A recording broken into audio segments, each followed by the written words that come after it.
Hello everybody, my name is Tide Statistic and today I'll be bringing you a video on this game called Skyworld. Skyworld is supposed to combine accessible turn-based strategy with fast-paced real-time battles. You have a couple different options to pick right off the bat. You can go ahead and go into the campaign, which I spent about 2 hours, and I think it's about 6 hours of content, so it's not bad at all. And then you have the multiplayer option where you can fight other people. And then you have the skirmish, which I would imagine you kind of just like end up making your own thing. That's the only thing I did not test on this. But right off the bat, there is a couple cool things, like this does have dialogue and text, which a lot of the VR games don't have dialogue, they just have the text screen, so you have to sit there and read it. Unlike this, it actually reads it to you, so you can do your own little thing and play with stuff. The main purpose of this game is to beat your enemy, obviously, but to do that you have to become self-efficient, you have to be able to manage your resources appropriately and increase your population so you can get more resources so you can level up your cards, which we'll be looking at that in just a minute. Now this game has different areas that you can go to adjust your cards, like this is your kingdom, I think it's what it was, or palace or something. This is where you're able to adjust your levers between tax reduction and food or ration reduction, and depending on how you want it, if you have a happy population, which they don't tell you this in the tutorial, if you have a happy population you'll gain more people, but if you don't, if you just have a neutral, I think it is, population, you don't gain people. But if you have an unhappy population, you start losing people, and if you don't have enough food for your people, they start dying. So I ended up accidentally killing a whole bunch of my people and only having 3, and then being forced to increase the population over time. This game also has certain regions that you can build in, and you have to capture the regions next to you to progress through the regions. So let's say I want to build to the left right here. I can't build there until I put a castle tower down, claim the area, and now I can build in that little region right there. And this is the same thing for all the way around the map and in the middle, because this is a different map. You can, instead of being forced to go one way, you can actually go like 3 or 4 different ways to the enemy, so that kind of spices things up. This is the laboratory where you add cards to your deck. Before we go to the blacksmith, this is the generals. The generals are how you initiate battle between the other player. Basically, you take your general, move him to the enemy's general, and drop him on them, and then you will battle next turn. Once you go into battle, it's a pretty simple concept on how to do it. You get cards, you get energy, energy restores over time. You have 2 towers, and then you have your central base. Remember, your central base does not heal itself over time, so if you die, you die. If you get damaged, you're permanently damaged. You see the 3 little golden pieces in the middle of the map? Those are, I call them control points. Once you go over them, you get a little airship that'll shoot their towers 24/7 and or their main base if their towers are down. So they are very valuable assets to have while playing. They're not the best asset, but they are one that you always want to keep in mind because they are very valuable.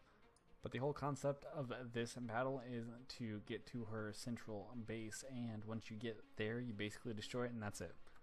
You end up going to the next battle. When your base does get when her base is her general, and once you destroy her base, which is all the way at the back, their general dies. If your general takes damage, your general will be permanently damaged unless you have him go back to base, and then you have to pour a healing potion down his throat or something.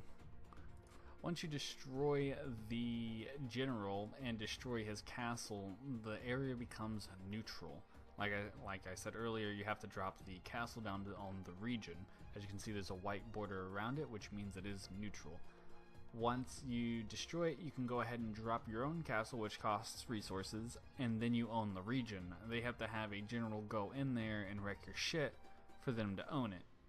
And now I can actually put little industry things on it. I'm just leveling up so it has a stronger defense.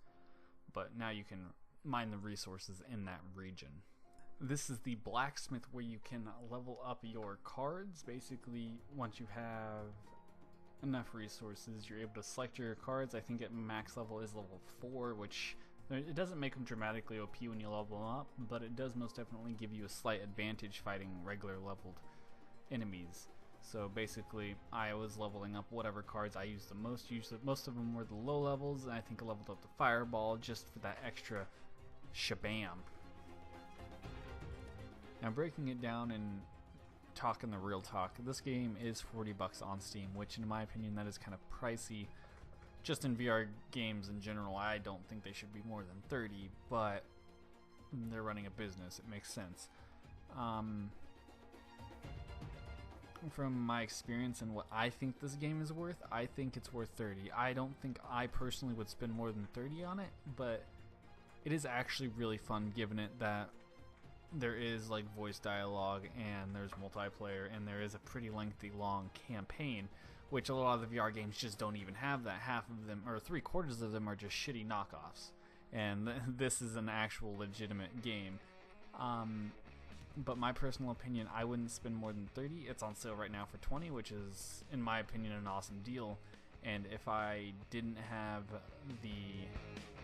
VR, I would most definitely probably pick up this game, because it is something you can just sit down and play. And you don't have to be running around your room or your office or your front room, wherever you're playing it, and play it like that. Now, my opinions about this game. The first time I played it, because I played it like 3 different times, it felt like one of those phone games where you send your troops down the 3 little aisles, but it's not. It's like that, but it's not like that. This is more of a turn-based, and then you have the economy system on it, which is stuff I do like, and in my opinion, it's a pretty good game. And if I was to rate this 1 out of 100, I'd probably give it somewhere around 87, given it that the multiplayer is okay. I never tried the skirmish, which I probably will, and the campaign is pretty noob friendly. Alright guys, let me know what you think about this game and down in the comments section. If you want to see me play any other games, including VR or non-VR, go ahead and drop them down there too. And if you guys liked the video,